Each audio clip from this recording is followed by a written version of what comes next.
राजकीय वर्तुळातून एक मोठी बातमी समोर येते।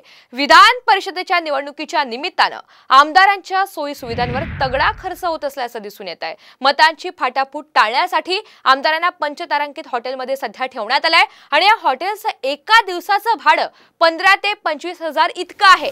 हा संपूर्ण खर्च करणार कोण असा सवाल सध्या उपस्थित होतोय।